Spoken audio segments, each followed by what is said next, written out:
Hello dear students, how are you all? I wish always be well. In today's video, we will discuss about motion of charged particle in uniform magnetic field. So what is that? About that we will discuss that what is the path of the particle moving charge, what is the radius of the moving charge and time period in that magnetic field. About all those topics we will discuss under this topic. Okay, so shall we start? Okay, then be ready with your pen and copy and let's solve it. So now see what is the motion of charged particle in uniform magnetic field. So there are some cases. Before that, first of all, I will tell you what is the force, formula for force. So force equals to Q, F equals to Q V cross B. Okay, and its the magnitude F equals to QVB sine theta, where theta is the angle between V and B. Okay, so there are some cases under that we will study. So first case, if particle is moving parallel or anti-parallel to the magnetic field. If particle is moving parallel or anti-parallel to the magnetic field, then see if charge is also moving in the same direction, what, parallel or anti-parallel, means if magnetic field is in this direction, then the velocity magnetic field suppose is in this direction and the particle is moving along this direction or opposite to this direction. Okay, parallel or anti-parallel, then what will be the path and what will be the direction, everything we will discuss. So see, in this case I am telling about it. Shall I remove it? Now see, if so in that case, if B is also in this direction, then B is also in this direction, V is also in this direction, both are in same direction, then force will be what? Force equals to QVB and sine theta will be 0 degree because both are in same direction. Okay, if both are in same direction, then what you will write? QVB and sine theta equals to 0, so it will be 0, so force equals to 0. So in this case force equals to 0. And also if it is anti-parallel to the B, then also what will be the force? So force equals to QVB sine 180 degree, because now the both have the different directions, so both are at 180 degree. See, this angle and this angle, anti-parallel means what? Angle between them is 180 degree, so 180 degree, again force equals to 0. So it concludes that when the magnetic field and velocity, speed of the particle both are in same direction or opposite to each other, then the magnetic force will be 0. And one more thing we are getting from here, if force equals to 0, then by Newton's first law of motion, if force equals to 0, so Newton's first law says that if there is no external force on any particle or body, then the body will continue its state of rest or motion. Okay, it will continue its state of rest or motion along the same direction.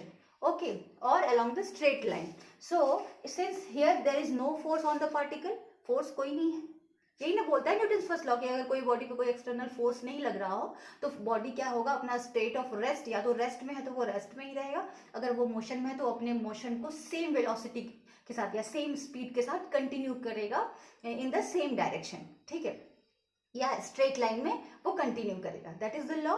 तो देखो force equals to 0 means no external force on the charge, so the charge will move with constant velocity. तो हम यहाँ से लिख सकते हैं कि velocity equals to constant, because there is no force, then by Newton's first law of motion velocity is constant, speed is constant. Newton's first law यही बोलता है कि the body will, if there is no external force, then body will continue its state of rest और motion in the along straight line. Okay, तो ये ऐसे ही constant चलता जाएगा. देखो अब ये कांस्टेंट और पाथ कैसा होगा, सिंस न्यूटन फर्स्ट लॉ से ये भी क्लियर होता है कि वो सेम डायरेक्शन में सेम वेलोसिटी से चलता रहेगा. तो पाथ क्या होगा, अब इसी डायरेक्शन में वो चलता जाएगा तो वो पाथ क्या हो जाएगा, that will be straight line. यही न्यूटन फर्स्ट लॉ बोलता है ना कि particle will continue its state of motion with same constant speed in the same direction with और इन स्ट्रेट लाइन, यही बोलता है. तो पाथ क्या हो जाएगा, स्ट्रेट लाइन. ठीक है, पाथ ऑफ द पार्टिकल क्या हो जाएगा, straight line. Okay, so this is the first case. Now we will understand about the second case. Okay, so write down this one. Now I'll write for the second case. Second case you will write case second. According to this case, if particle is moving perpendicular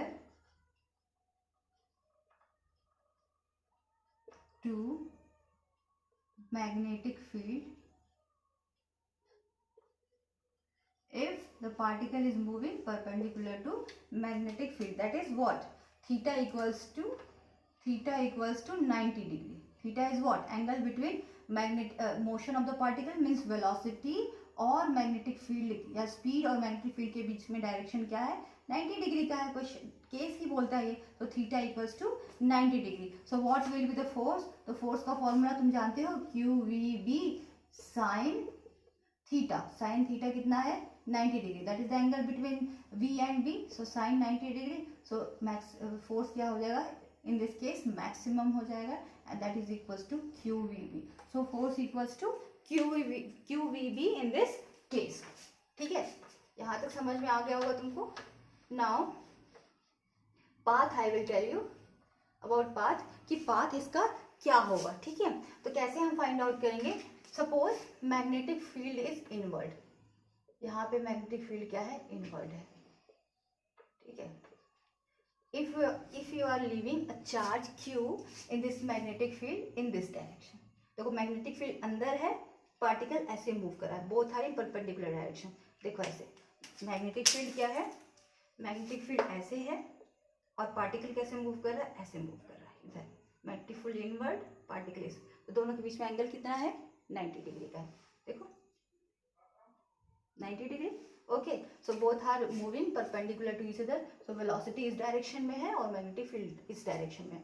अब देखो magnetic, हमको पता, अब confirm करना है कि what is the direction of force.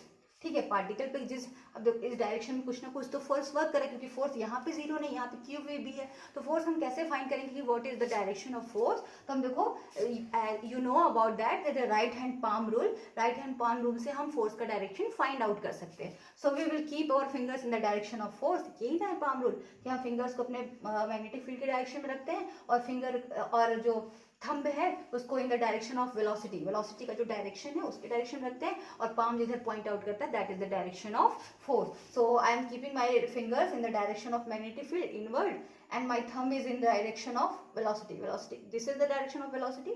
देखो ये है ऐसे, ये ऐसे है, और वेलोसिटी का डायरेक्शन ऐसे है इधर को. तो मैंने थंब को ऐसे कर लिया. And what is the direction of palm.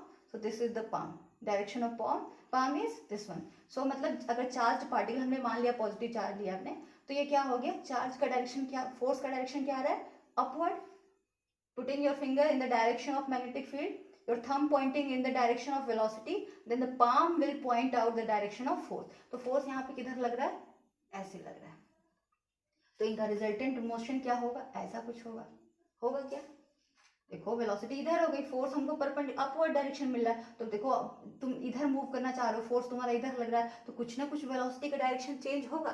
तो मान लेते हैं कि वेलोसिटी का डायरेक्शन ये हो गया. Now the direction of velocity at this point, velocity, direction of velocity is this, force is, देखो अब फिर से हम वही काम करते हैं, मैग्नेटिक फील्ड के डायरेक्शन में इसको रखा और थंब को रखा इन द डायरेक्शन ऑफ वेलोसिटी. अब डायरेक्शन ऑफ वेलोसिटी क्या हो गया, ऐसे हो गया, ऊपर दिख रहा है, ये ऐसे ऊपर हो गया. तो डायरेक्शन में रखा, अब फोर्स किधर पॉइंट आउट कर रहा है, ऐसे. तो ये क्या हो गया, यहाँ से परपेंडिकुलर ऐसे. सो ऑलवेज वेलोसिटी के परपेंडिकुलर ही फोर्स वर्क करेगा. तो अब इन दोनों का रिजल्टेंट कुछ ऐसा होगा, कुछ ऐसा. ठीक है, अब इस पॉइंट पे फिर पॉइंट आउट करते हैं, वेलोसिटी का डायरेक्शन ये. ठीक है, और पार्टिकल का, और फोर्स किधर वर्क करेगा, तो देख लो, fingers in the direction of magnetic field, thumb in the direction of velocity रख दिया. ठीक है, palm is pointing out in this direction. तो यहाँ पे फोर्स किधर लग गया, ऐसे, हमेशा परपेंडिकुलर टू वेलोसिटी. तो अब देखो इन दोनों का रिजल्टेंट कैसा आएगा, कुछ ऐसा आएगा. ठीक है, कुछ ऐसा करेगा. ठीक, यहाँ पे मूव कर लिया, फिर वेलोसिटी का डायरेक्शन ये.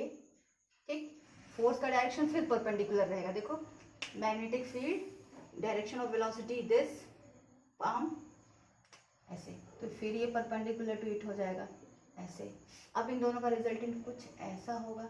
इस तरीके से करते करते तुम देखोगे ना कि ये पूरा वेलोसिटी पूरा क्या हो जाएगा, एक सर्कल बन जाएगा।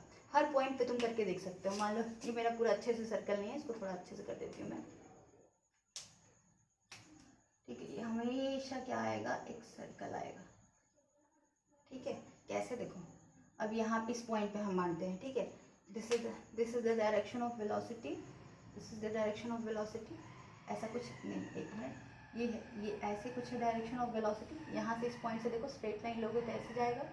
और डायरेक्शन ऑफ फोर्स किधर होगा, देखो वेलोसिटी, फोर्स ऐसे, वेलोसिटी का डायरेक्शन ये, फिंगर का डायरेक्शन ये, मैग्नेटिक फील्ड का पाम किधर पॉइंट आउट कर रहा है, इधर इधर। तो इन दोनों का रिजल्टेंट कुछ ऐसा आया, तो हमने ऐसे सर्कल किया। ऐसे सारे पॉइंट पे तुम निकालोगे नहीं, यहाँ पे मान लो निकालना है वेलोसिटी का डायरेक्शन, ये थोड़ा सा मूव हो गया मेरे से ऐसे, और फोर्स का डायरेक्शन इनवर्ड आएगा। देखो ऐसे फिंगर्स को पॉइंट किया इन the direction of magnetic field, रख दिया, फिर थंब को रखा इन द डायरेक्शन ऑफ वेलोसिटी, ये रख दिया इस वाले के लिए, ऐसे रख दिया। पाम किधर पॉइंट आउट करा, परपेंडिकुलर टू इट, ऐसे। तो इन दोनों का रिजल्टेंट कुछ ऐसा आएगा, यहाँ हो गया। इस तरीके से पूरे पॉइंट पे देखोगे तुम, फोर्स हमेशा क्या होगा, इनवर्ड होगा इधर, और वेलोसिटी का डायरेक्शन हमेशा टेंजेंशियल होगा। तो इस तरीके का पाथ बनेगा इसका। This path is looking circular. देखो ये सर्कुलर पाथ दिख रहा है, ओके।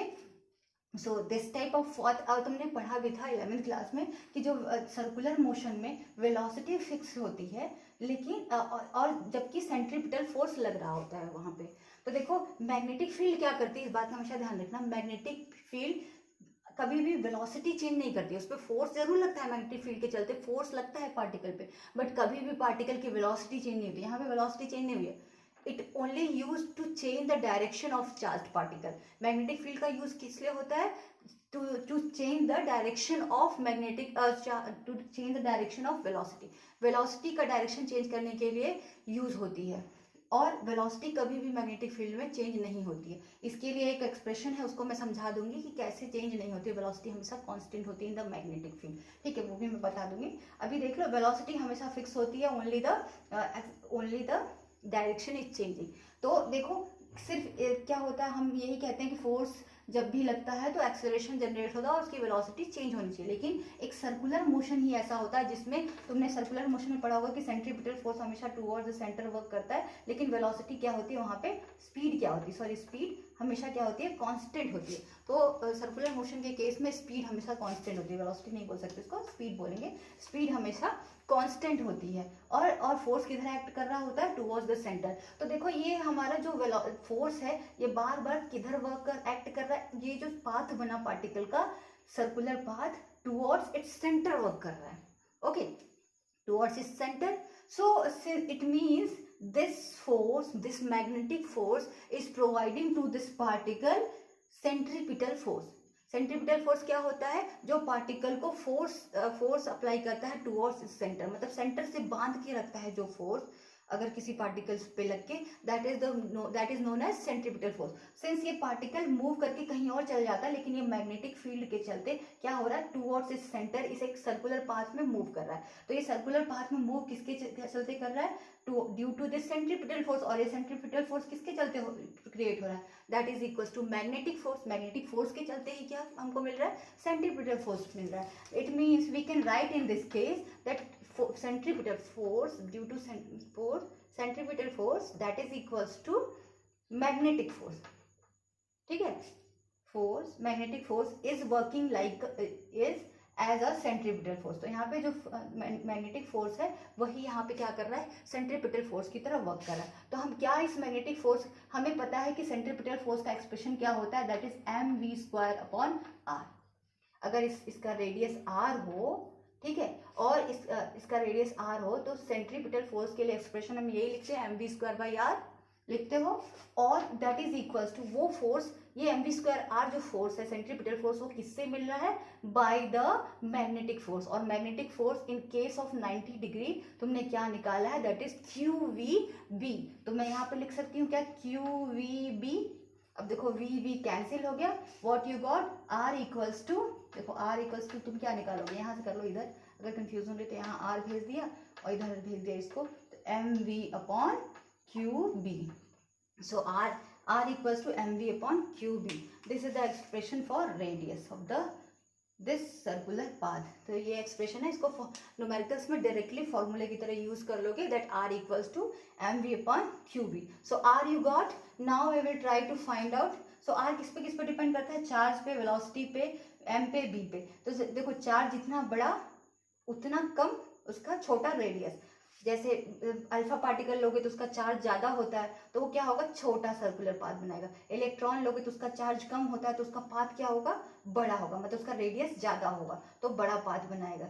सो ये जितना कम चार्ज उतना बड़ा रेडियस, जितना ज़्यादा चार्ज उतना छोटा radius, because it is inversely proportional to charge of the particle. Understood. So this is the expression for radius. Now expression for time period I will write here. What is the expression for time period? So you know time period equals to, you know, देखो तुमको पता है speed equals to distance upon time, यही होता है. तो distance equals, तो time equals to क्या होगा, distance upon speed. ठीक है, distance upon speed होगा ना. तो यहाँ पे time equals to क्या हो जाएगा, distance upon speed. distance upon speed, यही है speed दिया हुआ. तो हमने क्या लिखा, distance कितना है, एक, देखो टाइम पीरियड का मतलब है एक बार पाथ पूरा कंप्लीट करने में जितना टाइम लगा, that is the time period. So एक रिवॉल्यूशन करने में टोटल डिस्टेंस उसने कितना कवर किया, दैट इज 2πr. यही होगा ना सर्कमफरेंस. तो that distance is 2πr and the velocity is v given in it. So t equals to 2πr. Now you will substitute this value of r in this equation. So you will write 2π and value of r is mv upon qb and this v. Okay, so I have substituted this v cancel, and what you got, 2π m upon qb. So this expression of time period shows that the time period does not depend on velocity. जैसे कि यहाँ पे ये r जो था वो velocity पे depend कर रहा था, यहाँ पे देखो टाइम पीरियड किस पे, वेलोसिटी पे डिपेंड नहीं कर रहा है. समझ रहे हो, मतलब कि जो टाइम पीरियड, अगर तुम पार्टिकल का वेलोसिटी बढ़ा भी देते हो तब भी उसके टाइम पीरियड में कोई फर्क नहीं पड़ेगा. टाइम पीरियड में कोई फर्क मतलब नहीं, मतलब कि वो उतने ही टाइम में कवर करेगा डिस्टेंस. अगर तुम उसकी वेलोसिटी बढ़ाते हो तो उसका रेडियस बढ़ जाएगा. देखो वेलोसिटी पे डिपेंड कर रहा है रेडियस, ठीक है. अगर कोई पार्टिकल तुम यहाँ पे स्लो फेंकते हो तो उसका रेडियस क्या होगा, छोटा होगा. अगर तेजी से फेंकते हो तो उसका रेडियस बढ़ जाएगा, बिकॉज इट डिपेंड्स. लेकिन उसका टाइम पीरियड नहीं चेंज होगा, बस उसका रेडियस बढ़ जाएगा लेकिन उतने टाइम में ही एक रिवॉल्यूशन वो करेगा. Okay, so that it doesn't, this time period does not depend on velocity. That's why it covers, it takes same time to cover one circumference, sorry, for the one revolution. Understood. तो एक revolution के लिए वो same time ही cover करता है. Understood. Now time period is clear, this radius is clear and this path is also clear. Some more terms are there, उनको भी समझा देती हूँ मैं. यहाँ पे कुछ और टर्म्स हैं उनको देख लेते हैं. देखो, you know that frequency equals to what, 1 upon time period. So time period is how much, so you will substitute this value, so it will be 1 upon 2π m upon qb. So that is equals to qb upon 2π m. So f equals to what you got, f equals to qb upon 2π m. Directly you will put all these values in questions. एक और question कर लेते हैं. Omega, sorry, one more thing, frequency, angular frequency. This is the frequency only, this is the angular frequency. Angular frequency equals to 2π f होता है. तो हमने value लिख दी, 2π f की वैल्यू यहाँ से लिख ले, तो qb upon 2π m. So 2π cancel, what you got, angular frequency is qb upon m. So omega equals to, you got qb upon m. So I hope it is clear to up to here. This video is already very lengthy, so in another video we will solve some numericals which are very because इस topic से numericals ज़रूर आता है board exam में. ठीक है, 2-3 conditions होती हैं उस पर न्यूमेरिकल्स आता है और पाथ ड्रॉ करने के लिए आता है. So all those things we will discuss in another video. Okay, so okay, अच्छे से पढ़ाई करते रहो and do it and practice for all these questions, all these terms. Okay, bye bye all of you, take care, bye bye.